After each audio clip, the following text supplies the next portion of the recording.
Great. So, welcome to our podcast. I've forgotten which episode we're on now, but hopefully we've got another fantastic guest on. If number 4 is it? Okay, great. Myself and my co-presenter Jonathan. Hi, Jonathan. All going well, I Good hope? afternoon. Yeah, all good, thank you. Excellent. And today we have Dr. Oliver Runswick with us. The list of things he's involved with is very long, so I'll pick a couple out, and then we'll go from there. But senior lecturer in performance psychology at King's College, deputy director of BSc psychology at King's College, and then I've got something around MORPH Lab, which you can tell us about, Sure. and editor in chief of Perceptual and Motor Skills. Well, it's testing on a afternoon session, but so a lot going on there with you, and I'm sure you'll tell us all about it. But we really just want to know a bit about you from start, how you started, your journey from sports science and to psychology, academia, and kind of applied tech. Over to you. Thanks for having me on. I'm really interested to talk about this kind of space. I work in the psychology faculty. Now my background is in human performance and expertise. I've worked in sport, but also things like military, emergency services, aerospace at the moment as well. And then also in tech and healthcare, which has come from a slightly interesting journey, I would say.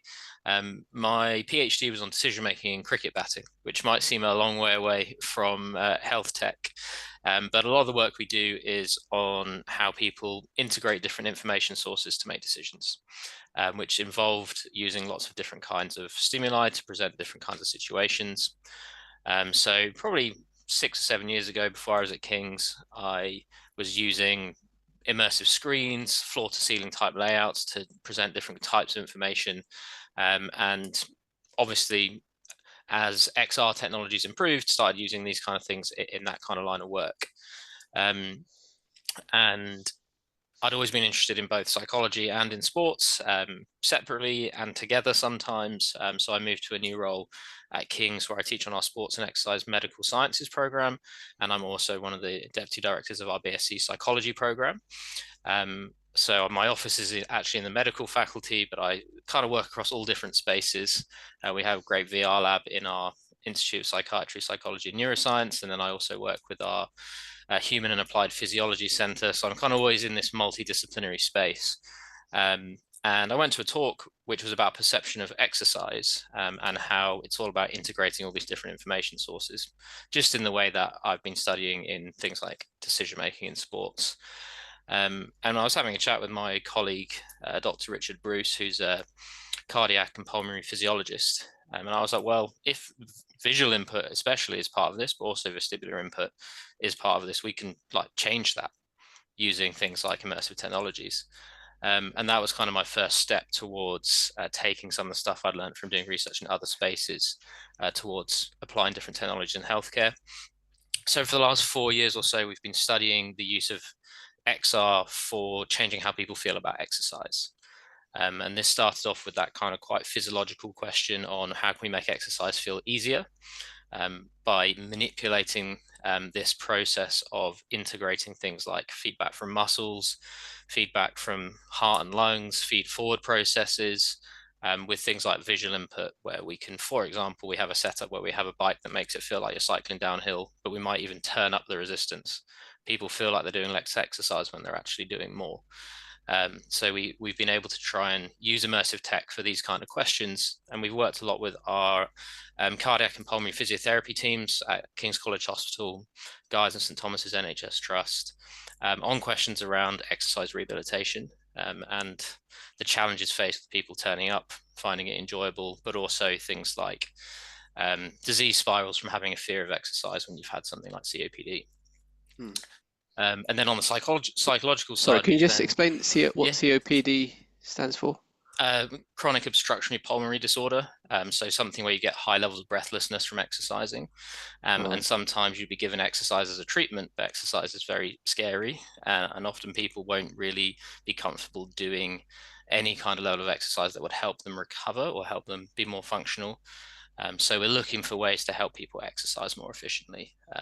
And that's moved over a little bit into my work in our psychiatry and psychology teams, where we're also looking at exercise for people who don't want to leave the house or can't leave the house for any reason, to make it more fun by using immersive tech in people's homes as well. So my journey from decision making and anticipation in cricket to here has mostly been focused around interest in perception and how we can use XR technologies to manipulate those. Wow, that's quite a lot there. Yeah, sorry, that was a bit of a journey, but it's quite a lot. It's been a bit of a journey. So you're using it kind of practically to help people, but you're also teaching at the same time, right? So you've got students who come in and what sort of, so when students come in to kind of learn, is that's part of a degree of, and they're doing various other things, and this is one part of it that you're showing them. Have you seen what do they kind of go on to do with that? Have you seen kind of the other side of it, or what comes at the end? Yeah, in terms of teaching, a lot of what I've just talked about is my research work as well. So obviously I'm doing research work, teaching work, and consultancy work as part of my role at King's. But I do teach about the applications of XR on actually 4 different programs. We have our BSc Psychology, where the students go on to any multitude of different things. And our BSc in Sport and Exercise Medical Sciences, where we'll have people who do postgraduate medicine, but also go into things like physiotherapy, clinical exercise physiology. But I also teach on our MSc in physiotherapy, where lots of people will go straight into the NHS to work in things like exercise rehabilitation. So we teach on XR use for physiotherapy. I also teach on something called our Masters in Mind-Body Interaction, which is about understanding more interactions between our traditional physical health and mental health as well. So people go on to a variety of different types of roles from all these degrees, like a very wide variety actually. But probably the most kind of relevant for this topic is people going straight into work as physiotherapists who are looking for new ways to engage people with exercise and engage people with their rehab processes.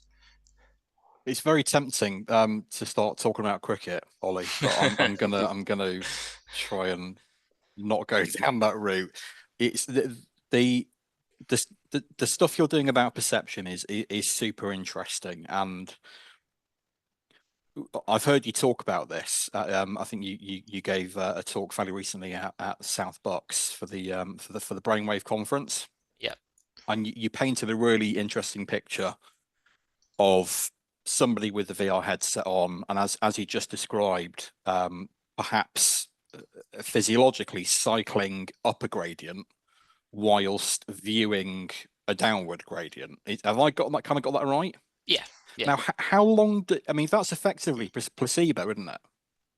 Or not necessarily. So, for example, if you see a large hill, you will have a physiological response in anticipation of needing to put in more effort. So your blood pressure might go up, your heart rate might go up. So it's not just a placebo, that you are actually going to have some kind of physiological responses to different visual stimuli as well. Okay. But I'm guessing the question is, how long does that actually last? There you go. That's a very good question, and something that we are currently working on is how to kind of optimize this effect.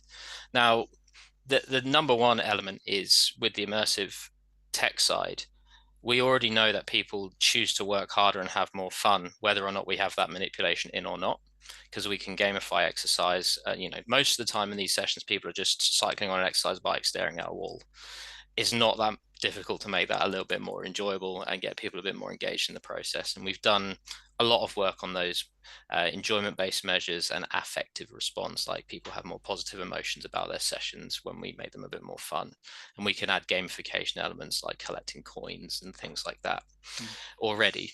What we're then trying to do is to see if we can take I think it was Mel Slater's phrase of using the magic to deliver something that can't be done in real life by mismatching these information sources a little bit. And we're currently looking for the optimum amount. Like, we know if you do it really subtly, it doesn't really make any difference.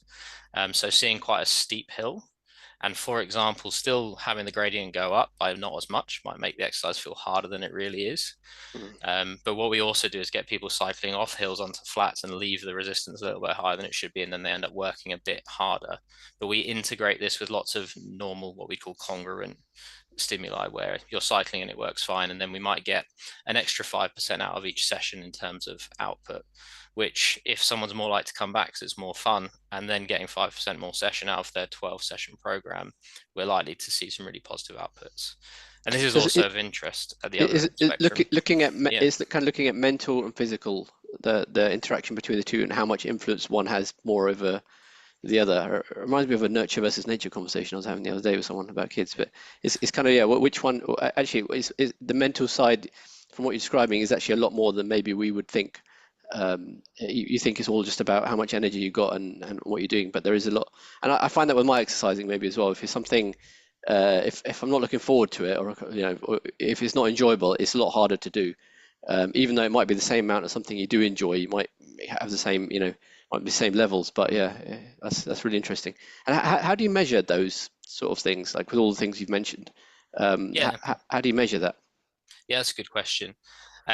There's kind of a bit of a difference between measuring how people feel about exercise when they're not doing it, and then how they feel while they are doing it as well. So I think the first thing to note here is like applying technology in this kind of way where we've got these different interacting elements. I'm always working in large teams with physiologists. We work with a team from Oxford who provide computer scientists and also have expertise in breathlessness, especially. So we're always having someone different measuring different things. In terms of the kind of psychological responses to exercise, we do an awful lot of things like in-depth interviews just outside of being in the exercise. And then we also take a variety of different kind of like validated survey measures on perceptions of exertion, which is about the most used ever measure in physiology as well, rating of perceived exertion scales. And we also take things like we call affective responses to exercise surveys, which kind of ask questions about how you feel about the exercise that you've just done. And we take measures of enjoyment, which these are built into our kind of virtual stimuli. So you can actually say the answers out loud. You see a survey in it, and our software will record it for you. Again, I don't make this stuff. We have this big multidisciplinary team making things. And then we have physiologists on the team as well. So we're taking things like heart rate. We also have oxygen masks on for a lot of our studies. So we're taking some gold standard measures of percentage VO2 max, for example. So how hard exactly is someone working when they're doing these kind of trials? And we've done a lot of PPIE work now, so patient public involvement type work with people who are in these exercise rehab classes. Had a lot of positive feedback. Little challenges like getting on certain types of equipment and things like that are always, we've found it hard to find a bike to use, for example, that integrates with VR, but also is accessible for someone who is either really immobile, or often this is a very elderly population as well. So having to get your leg over a road bike, for example, which is the kind of people who normally use this kind of equipment, it can be challenging too. But yeah, so lots of different types of measures. Often we're taking self-report measures alongside physiological measures at the same time, basically. I'm interested to know, Ollie, and this might be the wrong place for this conversation, but I'm going to try. What's going on in terms of the psychology? So you've got a mismatch between what the body is picking up and then what the brain is perceiving. So you've got this kind of dissonance going on, haven't you? Mm-hmm. Yeah. Are there any negative effects of that dissonance happening? It depends what kind it is. A classic way to make someone feel super sick in an immersive setting, for example, would be to put some kind of discordance between how fast they're pedaling and how fast the visual scene is moving. For example, if you pedal really fast and it slows down, you're going to feel quite ill very, very quickly. So we're quite careful with these elements. I think the main three things that we will be able to create a dissonance between is what you're seeing, and then what you're feeling in your legs, and then also our bikes that we use for these studies tilt up and down as well. Oh, okay. So you could have a tilt downhill you see yourself going downhill, and then the resistance goes down, but just not by as much as it would in real life, for example.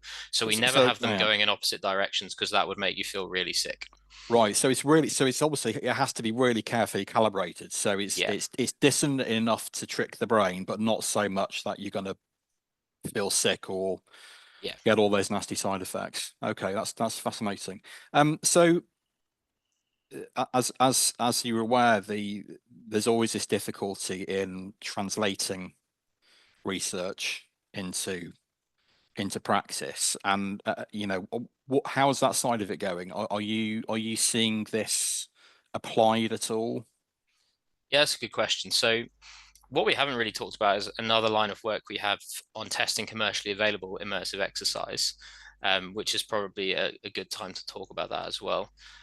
We worked with a company called FitXR for a while, who make fairly, I think they're like £7 a month type subscriptions on a Meta Quest, where you can do like thousands of different types of exercise, dance, HIIT, boxing, different trainers, different music at home. So there is a lot of people already using immersive exercise, and we've got another line of work where we actually just give people headsets to take home, and see how much they use them, and takes a bit more feasibility, acceptability measures using those kind of things.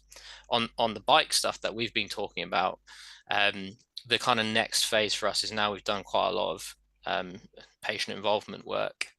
Like I said, one of the key barriers has been effectively the type of bikes that we can use. But basically, lots of this exercise rehab type sessions are moving out of hospitals into the local community. So you might go to your local gym or to a village hall where they've got a few bikes, you meet up with other people and you do an exercise session. So what we're looking at is an ability to have effectively the minimum possible immersive product that allows us to get more out of the sessions, but still roll it out into the local community. That's quite a long way off for that side of work, but in some of the other work we're doing with commercially available exercise at home using immersive technologies, people are already doing that. We actually have quite a few participants, particularly people who don't necessarily have other ways they like to engage with exercise, people who don't play football or don't go to park run, but do want to be active.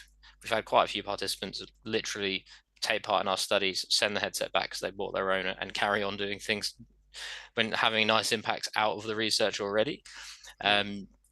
And what we're looking for is different ways to give people options to be active. So you might be the person who doesn't like this, and that's lots of people too. You might be a person who absolutely loves doing a bit of gaming type exercise.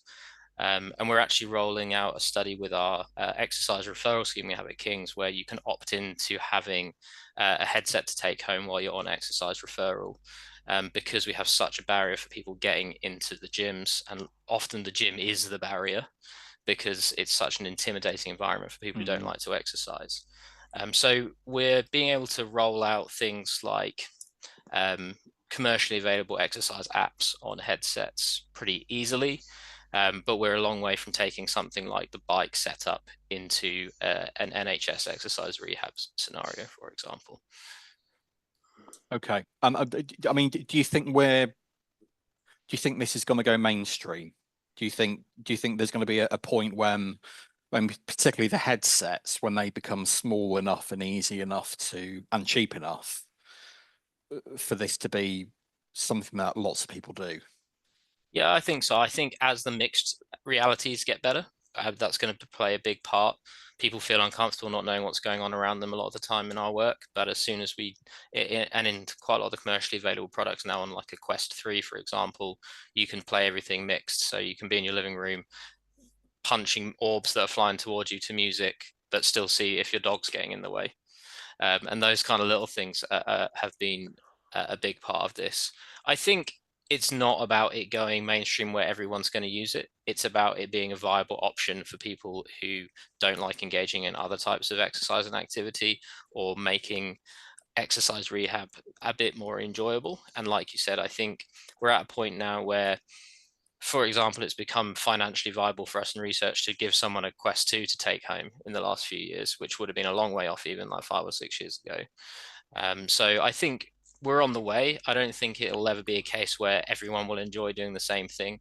And in the exercise prescription world in psychology, we're really moving towards this is about finding something that you're going to enjoy doing and actually take part in, rather than needing to say, right, you've got to do high intensity interval training because that's physiologically the best thing for you. We know that almost no one will actually do it.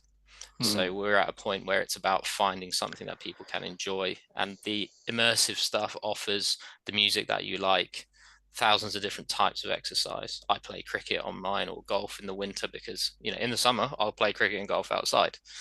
But it's a good solution for people who are trying to find something different. So I think at some point it will be a well-used option. I don't think it'll ever be something that's for everyone. Let's talk about the sports now, right? Okay. That's what everyone wants to hear. And just before we go into it, I know I've heard you talk about cricket before and things like that. We'll go into that. Because you think it's a fairly it's not specific to cricket really. What the benefits and what you can do with it. So are other sports kind of taking this on, or are you working with any other kind of sport industry in that way? Yeah, definitely. So there's some very specific use cases. Cricket, baseball, golf are particularly useful because you don't have to run around that much, or you can have good training without that. Something like rugby is be a challenge to deliver useful stuff in an immersive setting. Yeah. But we do work with, so the UK Sports Institute, it used to be called the English Institute of Sport, provide all of the science and medicine support for our Olympic sports. So anything that's lottery funded. They have a team called Innovation Managers, which is about understanding new technologies or new ways of training. We have projects running with them, which we can't talk about in detail. Our Olympic sports things are kept quite close to the chest, but there is a lot of interest in immersive tech for lots of things like across different sports, injury rehab, where you're in the gym doing piston squats because you're trying to re-strengthen your knee, but you're completely devoid of any specific experience of your sport for 6 months. Being able to see from a first person perspective a little bit about what's going on can keep you a lot more mentally sharp in terms of things like decision making, what we call perceptual and cognitive skill, basically. So injury rehab's a big one. Tactical training. So lots of people use whiteboards to talk about what's going on in a game. Now we have platforms where you can just watch it from a first person perspective. Yeah, I saw that actually on I think in American football there was a case with Jaden Daniels, I think it was. He uses it for plays and trying to kind of get ahead of the game in that sense. Yeah. But so it's quite, because you mentioned baseball as well, so it's not just UK. You kind of get contacted by people outside as well, do you? Yeah, I've got a colleague, one of my friends who now works actually in Australia, worked for the Yankees for a few years developing their VR capabilities. There's a few different companies. I think with sports, one of the key things and the key challenges is none of the technology is good enough to track movements of elite athletes that are fast and accurate enough. So it's the use case is not learning to hit the baseball or learning to hit the cricket ball. And I work quite extensively with England Cricket on what we call game sense with them. So it's about understanding the game, looking where the fielders are, watching what the bowlers are doing, but it's not about learning to hit the ball, because even on a good quality piece of equipment, a high level player is moving their hands too fast for the tracking to be really accurate. And the physics are good, but we know that they're not perfect. So if you train in a virtual environment to actually hit the ball, you can actually get slightly worse in real life for a little bit whilst you recalibrate.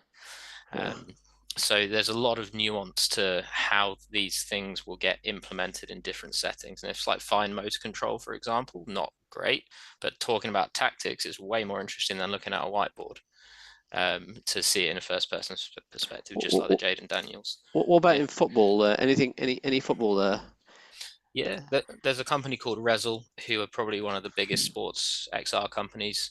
They're like I think they've just become the official provider for the Premier League from a media perspective, but they have cognitive training elements where you have to respond to different kinds of stimuli, and they are in a few different Premier League teams doing things like injury rehab, where you can pass the ball but be in the gym and not be at risk of getting tackled, for example, whilst you're trying to get to that. And speed up the return to play effectively in football. There's some goalkeeping stuff in football, which obviously lends itself a little bit more to being able to use a virtual environment too. Yeah, indeed. Yeah, that's a good one actually. Yeah, cool. As we come to the anything on the England cricket team, any stories you want to tell us? Well, I mean, shameless. yeah, the main thing that we find, I work in the pathway a lot. So the last 4 or 5 years, we've been testing England pathway players. So anyone who's in about the top 50 players in the country as teenagers and up to the under 19s on game understanding, effectively using immersive technology. So they do lots of different kinds of testing, loads of different data points. And one of them is come and view this from the batter's perspective, see what the bowler's doing, predict what's going to happen. And when you work with people who are have that level of nuanced understanding, I can just show someone one delivery and a field setting, and they basically know exactly where the ball's going to go at all times without even needing to see anything else. And that's one of the real kind of benefits of immersive tech, is being able to capture some of these things that we've not been able to capture before. But the players are absolutely amazing at these types of things, and they actually really enjoy doing stuff immersively as well, because you know, they've done this testing before, but they would be sitting in front of a computer screen and it's just a slightly less engaging way of doing things. But that's great. Cool. Yeah. Last question for you. Just what do you see, kind of what's on your roadmap going forward, or where do you see the future of this being over the next 5-10 years? Yeah, that's a good question. I'm a very pragmatic person when it comes to my research in using technology. I spend most of my time finding out if people will actually find it useful or not. And we, particularly in sport and exercise world, we have a lot of things getting developed that no one's interested in using. And I think for me, like matching this up and having these teams which have, for example, in the sports world, have the coaches and the computer scientists talking to each other, which happens very rarely across the board and in healthcare as well. At that Bucks conference, there was some talks about this in designing surgical equipment. For me, the roadmap needs to have everyone in the same room making the right solutions for the right problems. And that's something that I'm really passionate about. And I know a lot of universities in the last few years have become much better at facilitating like multi or interdisciplinary work. At King's, we have 10,000 staff. It's very hard to know who to work with about the right things, and stuff like what I've managed to do with our physiologists and the people in our healthcare partnerships has been some of the most interesting work I've done, because I might be like, from a psychological perspective, this is great, and they're like, that won't even fit in the right room. And those little practical things are stuff that's really valuable in taking this kind of space forward. And I think there is a great future for exercise, especially in extended realities, and also the integration of smart technologies and AI to optimize the type and volume of exercise you're doing based on your preferences. We have a cricket app that does that. It works out what you're bad at hitting and bowls you more challenging deliveries as a result, for example.